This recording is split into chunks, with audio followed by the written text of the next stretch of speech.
La fameuse question. Est-ce qu'il fait pipi assis? Est-ce que je fais pipi assis?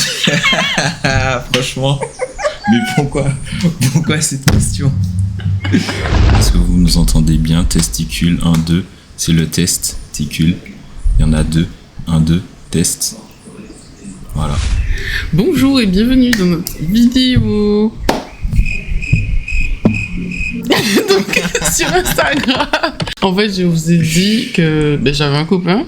Donc, ça fait un petit moment qu'on est ensemble maintenant. Moins d'un an, quand même. Je voulais que les gens nous posent des questions parce que je trouve qu'il y a beaucoup d'idées reçues sur les féministes. Donc, le but de cette vidéo, c'est vraiment de répondre aux questions des gens puisque apparemment, c'est bizarre d'être féministe et d'avoir un copain. Donc, on va commencer avec la première question qui est... Enfin, c'est même pas une question, c'est... On est surpris parce que dans ton hystérie, quand un homme fait quelque chose à une femme, tu nous mets tous dans le même sac, les hommes, et c'est fréquent chez toi.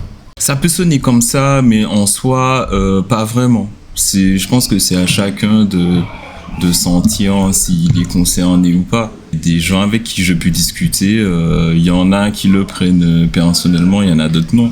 Je le prends pas personnellement, je comprends le message et même de ce que je peux observer depuis que je suis en couple avec Alfou, même avant, j'ai vu aussi beaucoup de choses et je comprends aussi pourquoi facilement on peut mettre tous les hommes dans le même sac. Pourquoi on s'exprime comme ça? Pourquoi vous avez l'impression que c'est ce qu'elle pense, qu'elle mettre tous les hommes dans le même sac? Mais en vrai, pas du tout.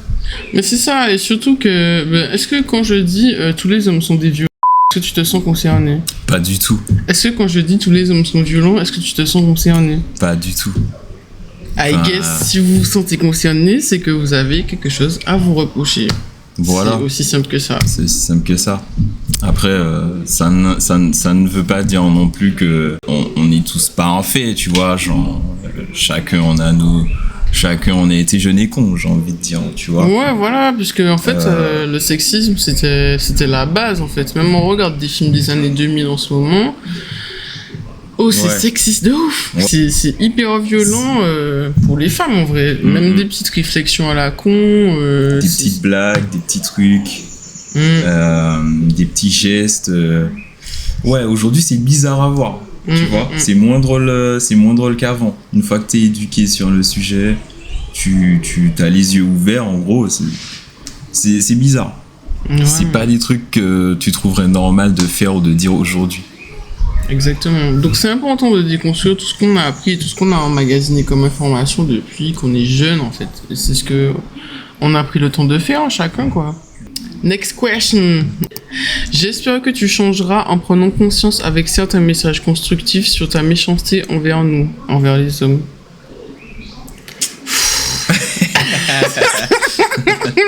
Ouais, on vient de répondre déjà un peu, non? Je sais pas si tu veux rajouter quelque chose. Ouais, non, on vient de répondre déjà. Et après, si tu veux, le côté méchanceté, virulent, ou je sais pas...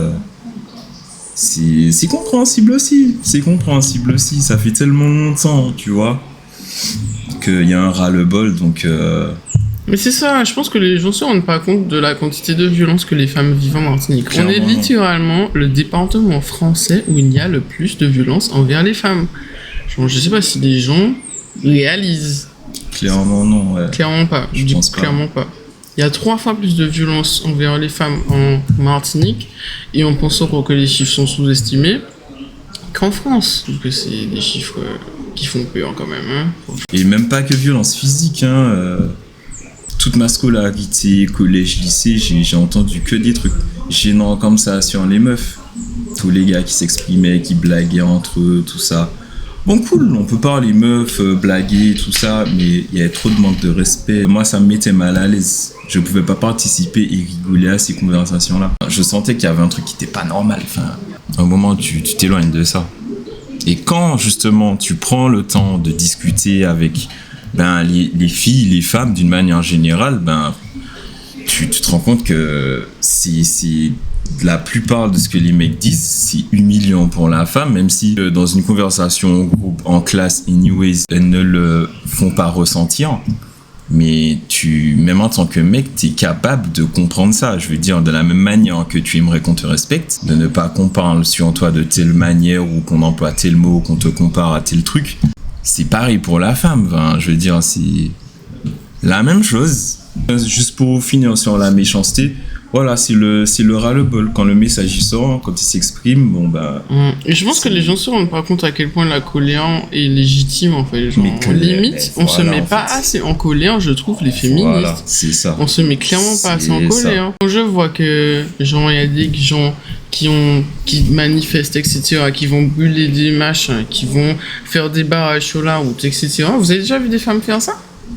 Excusez-moi, mais ce sont clairement les hommes qui sont des hystériques. Si les femmes étaient hystériques, elles auraient mis feu à des trucs, elles auraient fait des barrages, des blocages, et je n'ai jamais vu aucune femme faire ça. Mais ouais, je sais pas si c'est un bon exemple, mais je vais le donner quand même. La victoire de Paris à la Ligue des Champions. Ah ouais, oh là là là. Pourquoi les gars ont foutu le feu partout? Pourquoi ils ont tout cassé?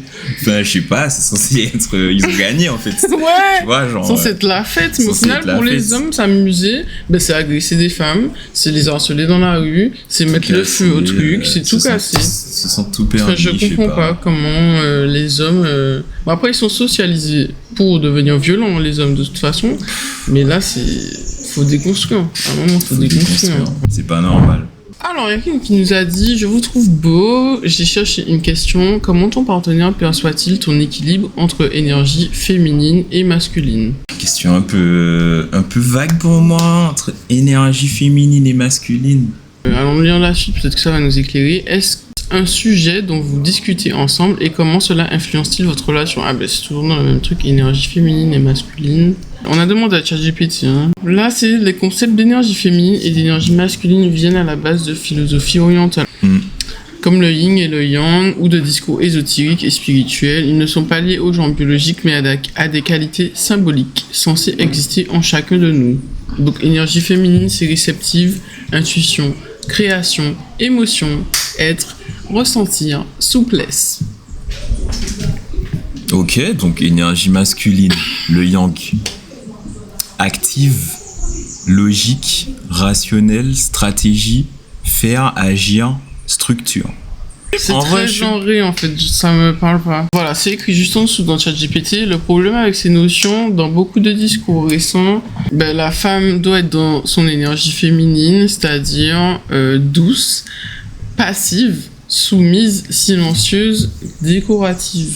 Et l'homme doit donc dominer, diriger, ne jamais montrer d'émotion. Ça revient à tout le bullshit de l'éducation qu'on a tous eu, quoi. La femme doit être douce, passive, c'est ça, l'homme doit inexistante. Être fort, ne pas montrer d'émotion, dominer. Voilà, quoi. Ouais. Alors, une question. Est-ce que vous êtes en accord sur la façon d'être féministe ? Parfois, les hommes aiment le féminisme doux, celui qui ne revendique pas et ne fait pas de bruit.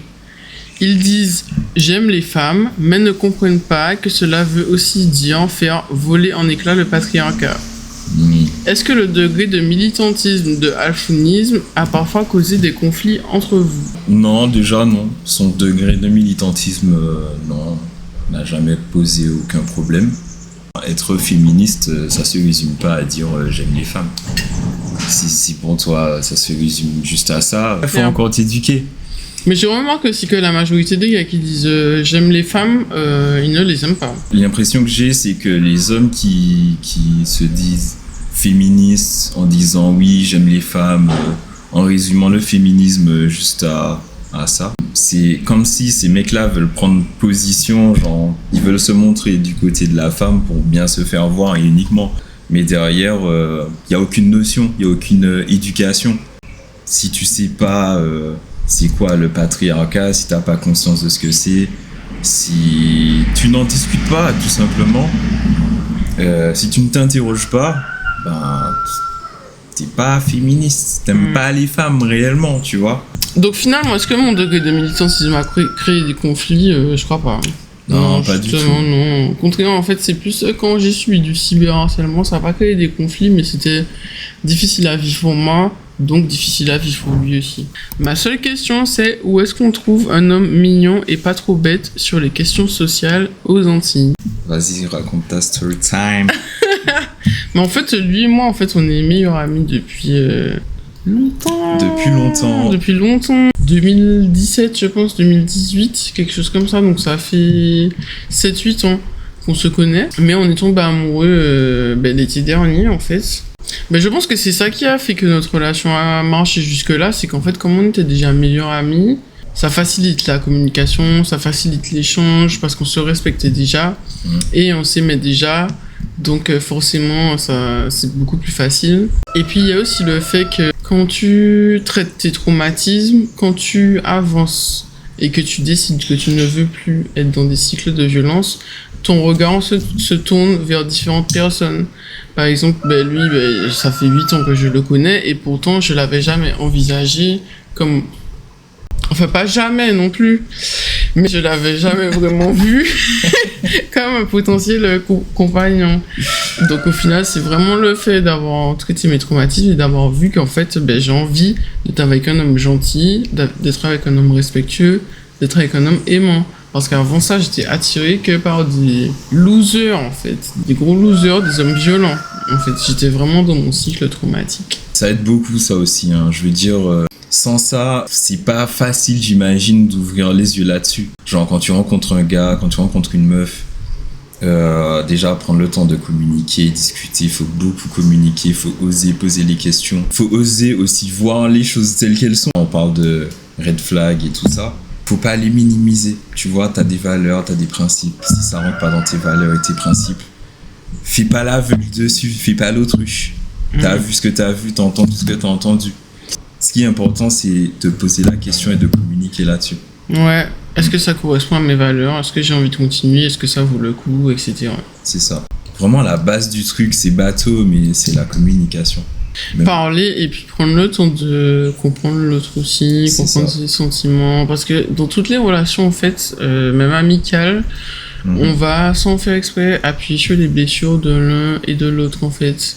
Donc déjà, il faut identifier les différentes blessures qu'on a, pouvoir communiquer dessus, donc ça nécessite de se mettre à nu devant l'autre émotionnellement, donc c'est pas simple dans une relation. Pas facile. Ah, la fameuse question, est-ce qu'il fait pipi assis? Est-ce que je fais pipi assis? Franchement, mais pourquoi cette question? Pourquoi cette question? C'est fou. Je me demande si c'est une meuf ou si c'est un gars. Mais c'est un gars. Je sais pas. Je suis sûr que c'est un gars. Ça peut être les deux. Je sais même pas pourquoi il est posé, genre. Pourquoi ça fait partie du champ lexical du féminisme? Pour répondre à la question, moi je fais pipi assis. Je fais pipi assis d'une manière générale. Même les deux en fait. Les deux, ça dépend des situations. Putain. Ça dépend des situations. Je vais être dans des toilettes publiques, je vais pisser debout. Je vais être chez moi, je vais pisser assis. Je vais être chez les gens, je vais être invité quelque part, j'en sais rien. Je vais pisser assis. Mais est-ce que tu peux expliquer aux gens, c'est quoi ce délire de faire pipi assis ou faire pipi debout pour les hommes? Est-ce que tu sais pourquoi Est-ce que les masculins propagent cette idée-là, genre que les vrais hommes font pipi debout et les hommes... les sous-hommes? Il y a pas d'idée de... les vrais hommes font pipi debout. Il n'y a pas d'idée de les vrais hommes font pipi debout. Mais c'est plus l'idée finalement que si tu fais pipi assis, tu fais comme une femme, tu vois. Et genre là, ça devient gênant ou malaisant, je sais pas. Genre, faire un pipi assis ou debout, ça donne des informations sur toi. Et c'est débile. C'est complètement débile. C'est une dinguerie en fait en vrai. Les gars se forcent à faire pipi debout pour montrer qu'ils sont des hommes forts et puissants, genre. Alors que c'est pas pratique de faire pipi debout, genre. C'est l'éducation de base qu'on nous a tous donnée en tant qu'hommes, tu vois, on fait pipi debout. Ouais, mais s'il y a un débat dessus, c'est que les gars savent en quelque part que c'est plus pratique de faire pipi assis, mais que comme ils sont matrixés, ils préfèrent faire pipi debout, quoi. Y a pas de débat, faire pipi assis, longtemps plus pratique que faire pipi debout. Après, tu fais ce que tu veux, tu vois. Tu fais pipi debout, tu fais pipi assis. En gros, on s'en bat les couilles. Mais à toi de vraiment. choisir, tu vois, mais ça veut rien dire du tout. Next question. Quand vous vous disputez, tu as tort, car si tu as raison, c'est que tu es macho. Est-ce que tu comprends quelque chose?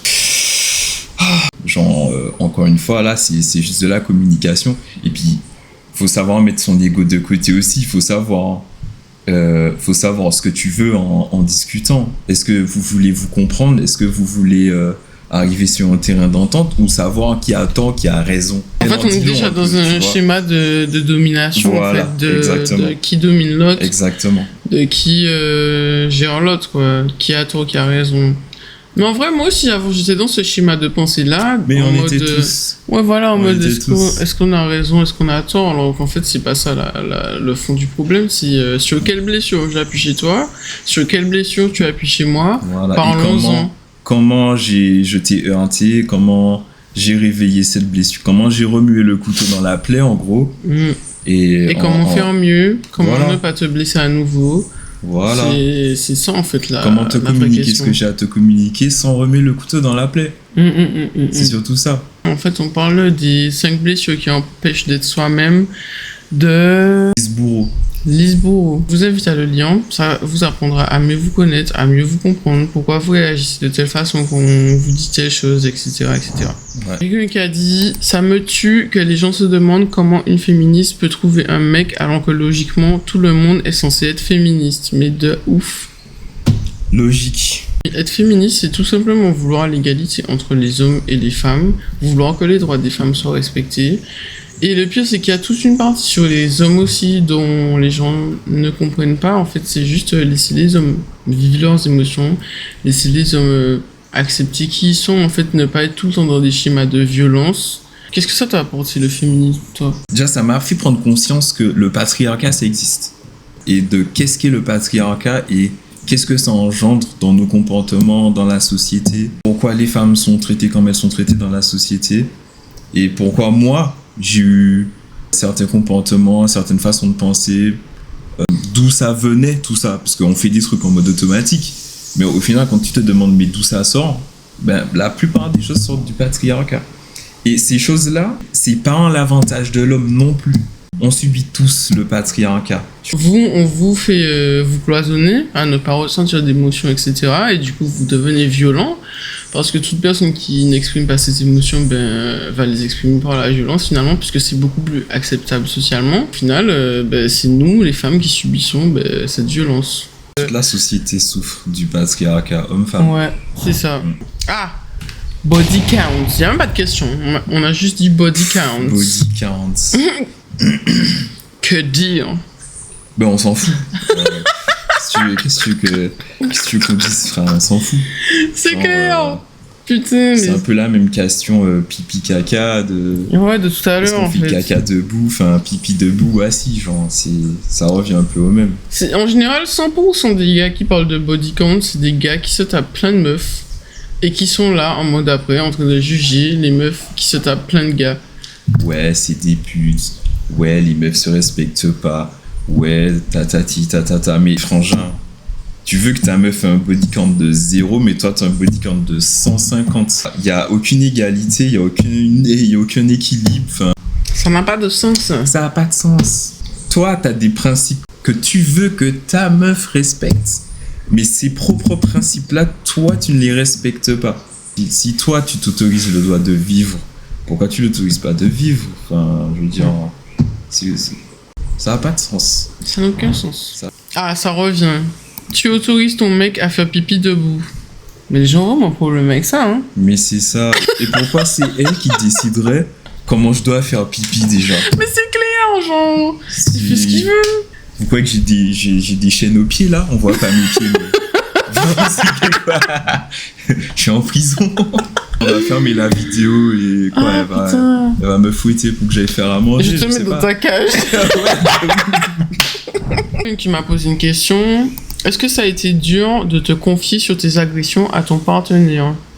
Ah oui, c'est dur, puisque de tous les cas, c'est difficile de parler d'agressions qu'on a subies. Ouais, Hein. dans tous les cas. Ouais, on a parlé de beaucoup de choses. Ça a pris son temps. ce n'est pas venu tout de suite. J'ai vraiment pris le temps d'être à l'aise avec lui, de pouvoir vraiment lui faire confiance pour que je puisse lui parler de choses que j'avais vécues. J'avais des moments où je me sentais mal, vraiment. Ça peut toujours arriver, voilà. Et à chaque fois, je voulais pas en parler avec lui. Je disais non, mais t'inquiète, ça va passer et tout. Et lui, il voulait savoir. Enfin, il m'a pas forcé à lui dire, hein, je veux dire, mais dans le sens où il était inquiet pour moi, puisqu'il voyait à quel point ça me faisait mal.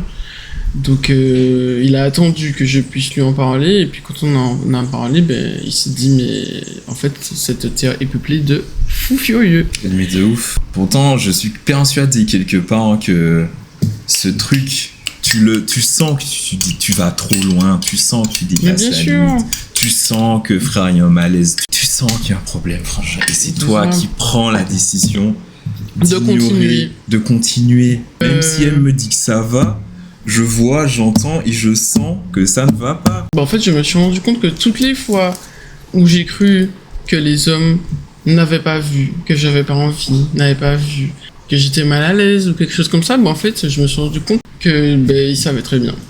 Qu'ils savaient très bien que ça n'allait pas, qu'ils savaient très bien qu'il y avait quelque chose qui allait pas, mais qu'ils ont fait le choix de continuer. Genre, les hommes savent pas faire la différence entre ça et ça. Non, c'est de la folie, en fait. Ceux qui disent ça, qui font genre, ah, je savais pas, ils mentent. Il y a un moment, faut être honnête avec soi-même. Qu'est-ce que le féminisme apporte de mieux à votre couple par rapport à vos expériences précédentes à chacun? Je sais pas, je saurais pas dire qu'est-ce que déjà, par rapport à mes expériences précédentes, c'est incomparable. C'est incomparable. Non, mais en fait, je pense que au-delà du féminisme en soi, ça nous a apporté beaucoup en termes de développement personnel, en fait. Ouais, en termes de développement personnel, mieux se rendre compte déjà nous-mêmes des comportements qu'on avait par rapport à notre éducation, par rapport à la société, tu vois, l'environnement. Après, je pense que les gens posent la question. Je sais pas si on en est encore à ce niveau-là, mais peut-être aussi en mode est-ce que tu fais plus à manger que moi? Est-ce que tu fais le ménage? Comment on s'organise dans les tâches au quotidien? Peut-être aussi. Peut-être que les gens posent ça dans ce sens-là aussi. En fait, il y a quand même un équilibre entre nous deux, je trouve. Mais il en faut. Oui, voilà, c'est ça, mais dans le... c'est super en vrai dans les couples, je pense que tu te rends pas compte. Ah. Mais de plus en plus, les gens cherchent un équilibre dans les tâches domestiques. Mais par exemple, si j'ai la flemme de faire manger, il fait à manger, quoi. C'est tout. Même quand j'ai pas la flemme, il fait à manger. En fait, on a nos préférences. Chaque couple s'organise comme il veut. La dernière question? On finit avec la question de Jay. J'ai une question pour lui. Comment gère-t-il le fait d'être en couple avec une personnalité publique qui est régulièrement prise pour cible au regard des différentes causes qu'elle défend? Est-il inquiet? Est-ce qu'il laisse son inquiétude prendre le dessus et du coup il te freine ou au contraire il te booste? Est-ce que les gens viennent lui parler des moindres faits et gestes de sa compagne sur les réseaux? Est-ce qu'il prend le temps de parler avec les gens ou est-ce qu'il les envoie chier? Comment je gère ça? Je dirais pas que c'est facile ou ça se fait naturellement, mais on va dire que je gère. Dans quelle langue? Oula. Genre comment, par exemple, t'as vécu le fait que je sois agressé par le R et Mario Brillant? Ça m'énerve pour toi. Et de toutes les façons, je me dis que je me dois d'être là pour te supporter. Je refuse qu'à ces moments-là, tu te sentes seul, tu vois. Je veux que tu puisses savoir que tu peux compter sur moi et qu'il y a quelqu'un derrière toi. Je vais pas vouloir tout contrôler, tout gérer et tout ça. Je te laisse parler. Je serai là, je vais regarder, je vais écouter. Si je dois intervenir, j'interviens. Je vais pas dire que ça m'effraie ou que ça a un impact sur notre couple. Non, au contraire, je pense même que ça nous rapproche plus. Est-ce que t'as été inquiet? Oui, de ouf. On s'est rapprochés pendant cet été-là, justement. Je subissais aussi une très très grosse vague de cyberharcèlement. Ah ouais. Et effectivement, ça m'avait mis dans le mal. Je pense que le fait que je revis ça à certains moments, je pense que ça t'a inquiété parce que faut savoir aussi que parfois ça peut donner des idées noires. Donc je lui en avais parlé aussi. Donc je pense que c'est plus à ce niveau-là qu'il s'inquiète de ma santé en fait, surtout ça. C'est pas normal d'être pris pour cible sur TikTok, sur Twitter, sur Instagram, sur tous les réseaux sociaux qui existent. Je pouvais pas ouvrir mes réseaux sans recevoir un message de haine, si bien que j'ai dû fermer mon compte Instagram. Sur TikTok, j'ai fait des vidéos qui n'avaient rien à voir avec le sujet, je recevais quand même des commentaires en rapport avec ça. Les gens se sont déchaînés sur Juste moi, en fait. abusé, ouais, genre de la haine gratuite. Ouais, voilà, c'est ça. C'est invivable au quotidien. Donc j'ai dû prendre le temps aussi de lui expliquer ce que ça me faisait, parce que quand on n'est pas connu, on comprend pas à quel point ça peut jouer le cyberharcèlement sur quelqu'un, en fait. Parce que moi aussi, à l'époque, je me disais, putain, mais c'est une star, genre, qu'est-ce qu'il en a à foutre des commentaires négatifs, qu'est-ce qu'il en a à foutre de la vie négative des gens. Mais en fait, en vrai, tu prends dire du des recul conneries là-dessus, sur moi, je prends du recul, voilà, tu vois. peux prendre du recul là-dessus. Mais à l'époque, j'arrivais pas. Genre, quand les gens commençaient à dire oui, qu'il faut me gifler pour me remettre les idées en place, ben heureusement qu'on est parti en France, parce que en vrai, je serais pas sorti de chez moi. Ah, si j'étais mais resté à ici. ce moment-là, je me suis dit, mais on se voyait tout le temps, tous les jours à peu près. Et je me suis dit, non, j'ai pas envie de la laisser là, toute seule. Non, je préfère qu'elle vienne, je vais lui proposer. Et franchement, meilleure idée. Pour revenir à la question, donc t'étais un peu inquiet à ce niveau-là, mais pour ma santé, mais sinon c'est tout, hein. Quand je sors, il est pas inquiet par rapport à ça, hein. Je crois pas, peut-être. Non, si, ça va. Au début, j'étais inquiet un peu. Oui, pour toi, ta santé mentale, pour ta sécurité. Non, ça va de mieux en mieux. Et du coup, est-ce qu'il laisse son inquiétude prendre le dessus et du coup il te freine, ou au contraire il te booste? Ben justement, récemment, j'avais une vidéo à faire. J'ai écrit un script sur une star martiniquaise pour retracer tout ce qu'elle a fait contre une autre personne. Et en fait, la vidéo était prête et tout, machin. Le jour où j'ai commencé à filmer la vidéo, la star en question a publié un communiqué sur son Instagram qui disait qu'elle va porter plainte pour toutes les personnes qui parlent de cette affaire. Tu m'en as parlé. Tu m'as pas freiné, mais tu m'as quand même donné les informations pour que je sache que je risquais peut-être une plainte, quoi. Je lui ai quand même communiqué mes inquiétudes à ce moment-là. Par un moment, j'ai pu lui transmettre aussi mes propres peurs. Et ça m'a fait apprendre même sur moi-même. Hein.